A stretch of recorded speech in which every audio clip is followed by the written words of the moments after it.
Good morning. Today we have the pleasure of presenting our work from the American Hip Institute on Is Less Really More? The Long-Term Outcomes of Advanced Arthroscopic Techniques for Patients with Acetabular Retroversion Without an.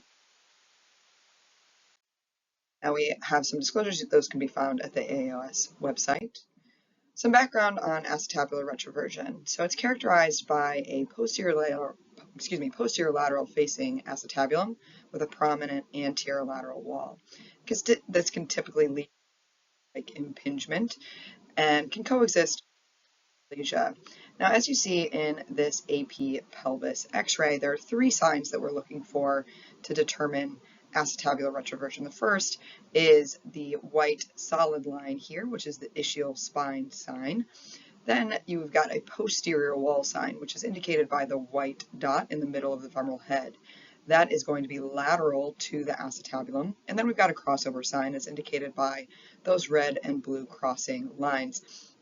The percentage of that is the crossover percentage, which is important in terms of determining the extent to which the acetabulum is retroverted. Now, traditionally, the gold standard for treating acetabular retroversion has been an anteverting periacetabular osteotomy, and this has good short, mid, and long-term data.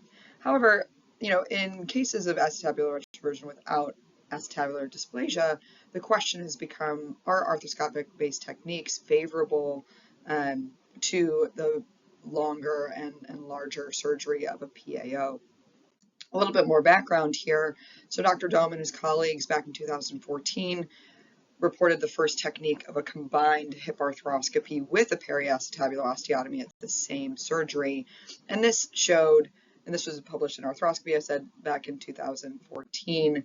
Here are a couple of images from that procedure and that technique, which evaluates the intra-articular pathology, and then also in that same surgery addresses the PAO.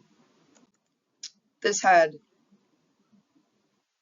excellent outcomes, and so the question then became, are similar outcomes possible without a periacetabular osteotomy? Here's a quick video of the technique that's used.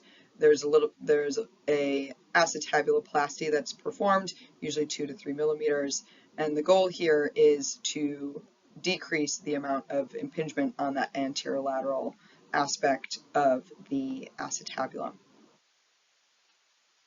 You want to visualize for suture passage through the chondrolabral junction for either the labral repair or reconstruction that is being performed.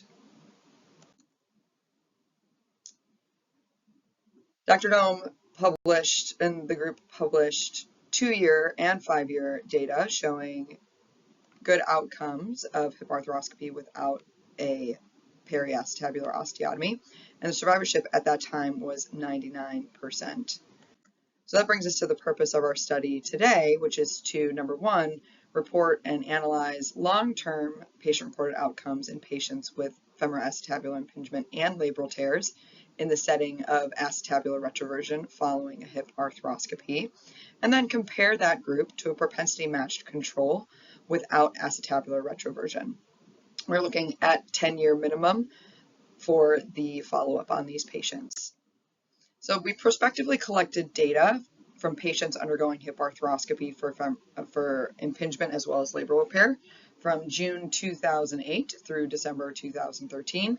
This data was then retrospectively reviewed, and then that group of that cohort was propensity matched 1-to-1 via BMI, age, outer bridge grade, preoperative LCAA, and labral treatment. Inclusion criteria here were patients less than 40 years old who had acetabular retroversion as indicated by all three signs on X-ray, ischial spine sign, crossover sign greater than 20%, and a posterior wall sign. As well, these patients had completed pre- and post-operative patient-reported outcome measures. Exclusion criteria were patients over 40 years old with a tonus grade greater than 1, ongoing workman's comp claims, LCA less than 18, or dysplastic patients, and patients who had diagnosed hip conditions on that operative side. All groups were well matched by all variables. There was significant improvement in all groups, so both retroverted acetabulum and the control group, from preoperative compared to postoperatively. So significant improvements in all PROs. In fact, the acetabular retroversion group achieved significant clinical benefit at an even higher rate than that control group for the modified Harris-Hip score. Survivorship was 96% in both groups. There were 4 conversions to THA or VHR in the retroverted group, as well as the control group from that group of 97 patients. So in conclusion, patients with impingement, a labral tear, and acetabular retroversion can be safely treated without a periacetabular osteotomy. These patients also have favorable patient-reported outcomes, low revision rates, and THA conversion rates, and that is consistent with a propensity-matched group.